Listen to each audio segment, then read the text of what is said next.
I wish I didn't have to tell this story, but I'm going to tell it because it happens far too often. When a friend is selling something on their Facebook page that seems too good to be true, and this happens in Marketplace too. So I'll tell you the story first, and then we'll get down to what to look for and how to avoid it. And share this with your friends and let me know if you know people who this has happened to or if this has happened to you.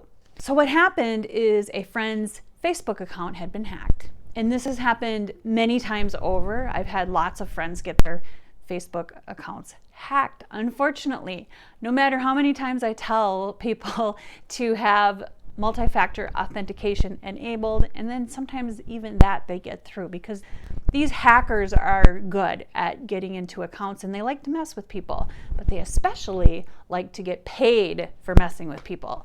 So here's what happened. This friend's account was hacked, and this was an older person, and they put a car up for sale on their page with pictures. They didn't on their profile, they just made a post with pictures, right? And it was an unbelievable deal. So right away, we're like, whoa, we just so happened to know that someone we know wants a car like that. And we were willing to help them get it, right? And we knew that this person also was a super nice individual that actually would sell a car at an unbelievable price just to help a friend out. So it was very believable.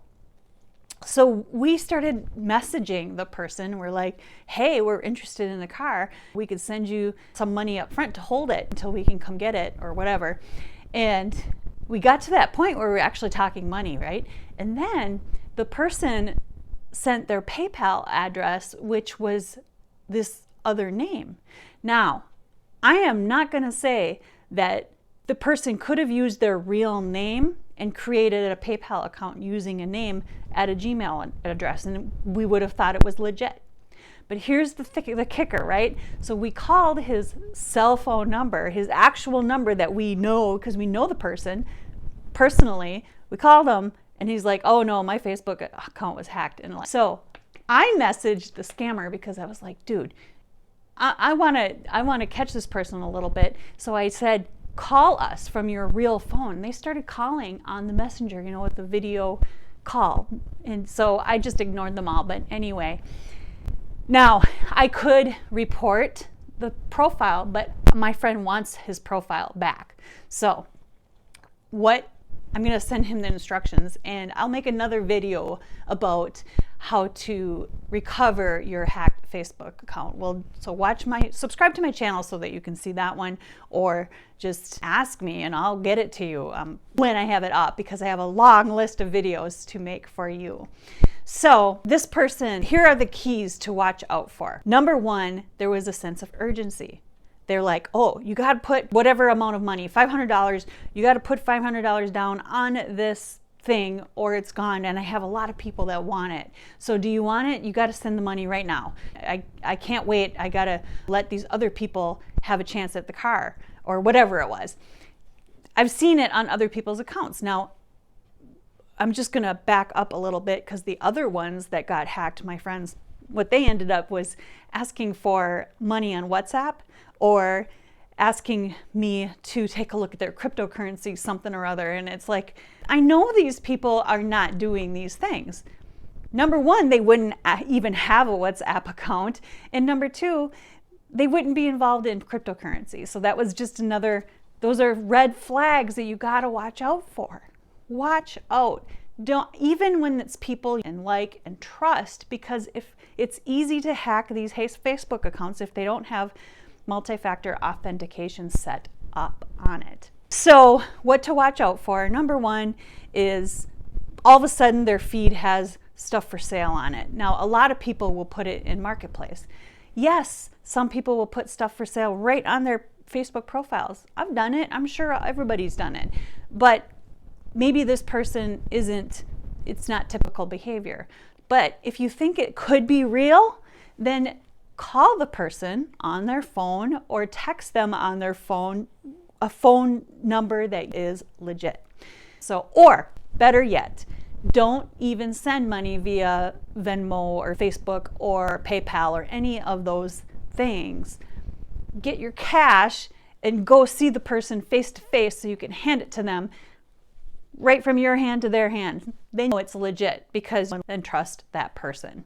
I know in the digital age it's so easy to just send money, but too often it's not to a legit person, and I just don't want that to happen to you. The 3 red flags in this case, where they insisted on PayPal and electronic, it was a friend, rather than stopping by to see us or rather than taking us up on coming to see him and visit, they insisted on PayPal. In other cases, it could be WhatsApp or Facebook or some other electronic version of money transfer. Number 2 red flag was that the PayPal account wasn't even his real name. But the first red flag should get you right away because you should call the person. Number 3, when I called or when I asked them to call me, they called through Facebook Messenger. They did not use their real phone. Now, I will tell you that not tech savvy people might think the call is on their phone because it looks like it's on your phone. You can tell because it says video call or messenger call or something like that, but that's what it says. And ways to protect yourself all the time to avoid these things. Always talk to the person, use their real phone number, and better yet, talk to the person face to face. If they are pressuring you to get the money fast and it feels urgent, back off and just stop, because number 1 tactic of these scammers is urgency. They are really good at triggering that. So, oh, you better hurry up, you're going to lose out, whatever it is, or they need the money now. So urgency, back off, take a step back. If the deal is too good to be true, stop and think, get in touch with the person. Trust your gut. Number 4, check the payment details. If anything looks off, even a period or maybe a 0 instead of an O or just something weird, stop right there. And again, I'm just going to reiterate, if something feels off, get in touch with that person in real life, face to face, so that you can verify the information and make sure that it's legit. Doesn't matter if it's embarrassing.